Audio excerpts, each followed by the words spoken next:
बेहतरीन trauma serial दिल नादान के इस एपिसोड में आप देखेंगे कि जुनैद ने इन सारी बातों को अपने दिल पर लगा लिया है और वो बहुत ज़्यादा बेचैन और बेकरार हो जाता है। पहले तो जाकर उसको तलाक देता है तानिया को और वो काम ख़त्म करता है। तानिया बहुत ज़्यादा खुश है और कहती है कि तुम्हारे से तो मेरी जान छूटेगी फाइनली। जो मैं चाहती थी वो हो गया। लेकिन दुर्दाना उसको समझाती है कि देखो तुमने बहुत बड़ी गलती कर दी है। तुम्हें इन चीज़ों का अंदाज़ा नहीं हो रहा, लेकिन जब तुम्हें एहसास होगा तो फिर तुम्हें समझ आएगी, क्योंकि ज़ावियार भी कभी तुम्हारे हाथ नहीं आने वाला। ये बात अपने ज़हन में बिठा के रखना। तुम अगर ये समझ रही हो कि ज़ावियार तुम्हारे हाथ आ जाएगा, तो ऐसा नहीं होने वाला है। यानी कि अब जाकर समझ आएगी तानिया को कि उसने क्या कर दिया है। और दूसरी तरफ ड्रामा रचा रही होती है और रो रो कर निगार को कहती है कि देख लीजिए कि आपके बेटे जुनैद ने मेरे साथ क्या किया है। अब इस चीज़ का कैसे आप सारा कफ़ारा भुगतेंगी और क्या करेंगी? आगे से वो कहती है तुम फ़िक्र मत करो, बहुत जल्द इस नयाब की जान भी इस घर से छूटने वाली है। तुम्हारा सारा मकसद पूरा होगा, तुम्हें मैं इस घर की बहू ज़रूर बनाऊँगी और ज़ावियार तुम्हें ज़रूर मिलेगा। जिसको सुनकर वो बहुत ज़्यादा खुश हो जाती है और चहचहाने लग जाती है, लेकिन ये बात किसी को महसूस नहीं कराती है। खैर आप देखेंगे कि दूसरी तरफ सदमा ले चुका है बेचारा जुनैद, क्योंकि वो जानता है कि हर कोई उससे दूर हो चुका है और तरह तरह की बातें करते हैं। और जिसकी वजह से उसकी माँ भी, जब अब उसने देखा कि उसकी माँ भी उससे दूर हो चुकी है, तो ये बात का वो सदमा ले बैठा और सोचता है कि आखिर नया पर उस पर इस तरह के इल्ज़ामात लगाए जा रहे हैं, बिल्कुल बेबुनियाद है। और कैसे इन सारे इल्ज़ामात को वो मिटाएगा, क्योंकि जैसा रवैया ज़ावियार ने उसके साथ रखा और दूसरी तरफ गज़नफ़र ने भी उसका जो हाल किया है, उसे वो सारा कुछ नहीं भूल पा रहा है। इस टेंशन की वजह से उसका एक्सीडेंट हो जाता है। लेकिन आप देखेंगे कैसे ही निगार को इस चीज़ का इल्म होता है कि ये सब कुछ हो गया है, तो वो काफ़ी ज़्यादा परेशान होती है और सोचती है कि काश वो अपने बेटे की बात मान ही जाती, क्योंकि वो जानती है कि जो कुछ हो रहा है सरासर गलत हो रहा है, लेकिन फिर भी जानबूझकर इन सब बातों में साथ दे रही है। लेकिन फ़िलहाल खामोश है, लेकिन बहुत जल्द वो माफ़ी मांगने वाली है और इन सब चीज़ों का कफ़ारा अदा करने वाली है, क्योंकि वो जानती है कि माफ़ी अदा करने के अलावा और कोई भी ऑप्शन नहीं है और वो जुनैद को ऐसे दोबारा हासिल नहीं कर सकती है। लेकिन नयाब को उस बेचारी का उस घर में रहना बहुत मुश्किल हो चुका है। सब घर वालों ने उससे मुँह मोड़ लिया है। लेकिन जैसे ही उसने एक दफ़ा आवाज़ उठाई अपने बारे में, तो सब कुछ ठीक हो गया और वही आवाज़ काश वो पहले ही उठा लेती, तो सब कुछ बेहतर हो जाता। दादी उसको समझाती है, किस तरह खामोश रहने से कुछ भी नहीं होगा। तुम्हें अपने हक में खुद आवाज़ उठानी होगी। बस ये बात तो तय है कि तुम्हें अपने दिमाग को अब दुरुस्त करना है और सब चीज़ों को देखभाल करनी है। मैं तुम्हारे साथ हमेशा रहने वाली नहीं हूँ। मेरी तबीयत आज ठीक होती है और कल ख़राब होती है, और इन सब बातों को तो तुम बड़े अच्छे तरीके से जानती हो। और मैं नहीं चाहती कि तुम किसी किस्म की परेशानी का शिकार हो। बस मैं चाहती हूँ कि तुम अपने घर में आबाद रहो और खुश रहो। जिसको सुनकर नया आप रोने लग जाती है और कहती है कि न जाने ये मेरे नसीब में है भी कि नहीं।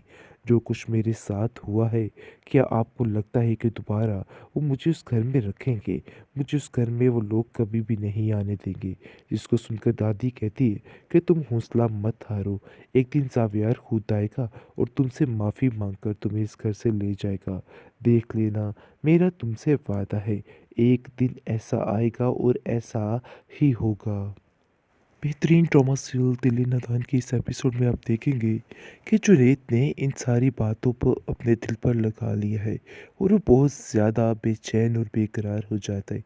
पहले तो जाकर उसको तलाक देता है तानिया को और वो काम ख़त्म करता है। तानिया बहुत ज़्यादा खुश है और कहती है कि तुम्हारे से तो मेरी जान छूटेगी फाइनली। जो मैं चाहती थी वो हो गया। लेकिन दुर्दाना उसको समझाती है कि देखो तुमने बहुत बड़ी गलती कर दी है, तुम्हें इन चीज़ों का अंदाज़ा नहीं हो रहा, लेकिन जब तुम्हें एहसास होगा तो फिर तुम्हें समझ आएगी, क्योंकि ज़ावियार भी कभी तुम्हारे हाथ नहीं आने वाला। ये बात अपने ज़हन में बिठा के रखना। तुम अगर ये समझ रही हो कि ज़ावियार तुम्हारे हाथ आ जाएगा, तो ऐसा नहीं होने वाला है। यानी कि अब जाकर समझ आएगी तानिया को कि उसने क्या कर दिया है। और दूसरी तरफ ड्रामा रचा रही होती है और रो-रो कर निगार को कहती है कि देख लीजिए कि आपके बेटे जुनैद ने मेरे साथ क्या किया है।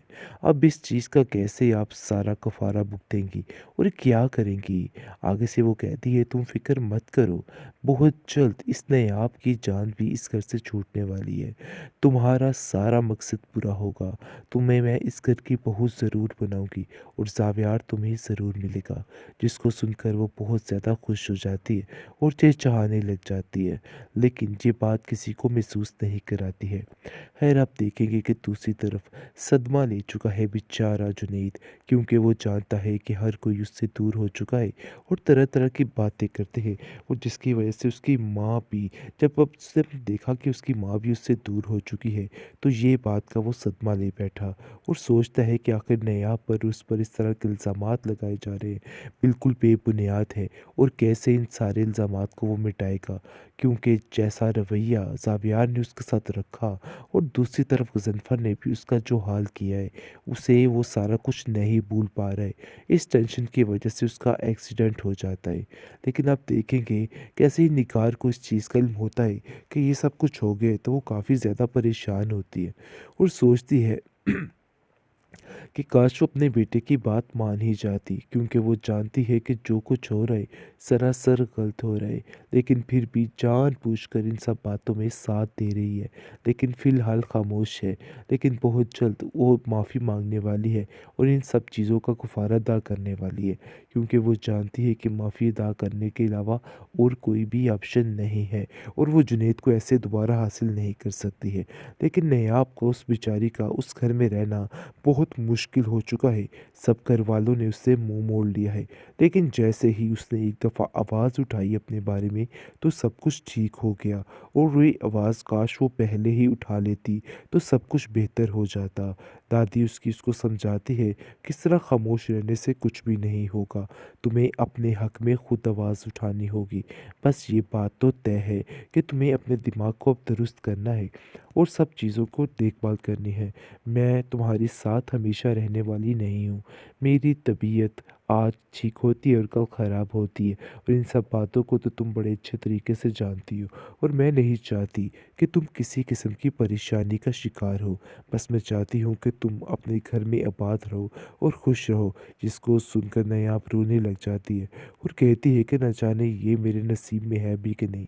जो कुछ मेरे साथ हुआ है, क्या आपको लगता है कि दोबारा वो मुझे उस घर में रखेंगे? मुझे उस घर में वो लोग कभी भी नहीं आने देंगे। जिसको सुनकर दादी कहती है कि तुम हौसला मत हारो। एक दिन ज़ावियार खुद आएगा और तुमसे माफ़ी माँगकर तुम्हें इस घर से ले जाएगा। देख लेना, मेरा तुमसे वादा है, एक दिन ऐसा आएगा और ऐसा ही होगा।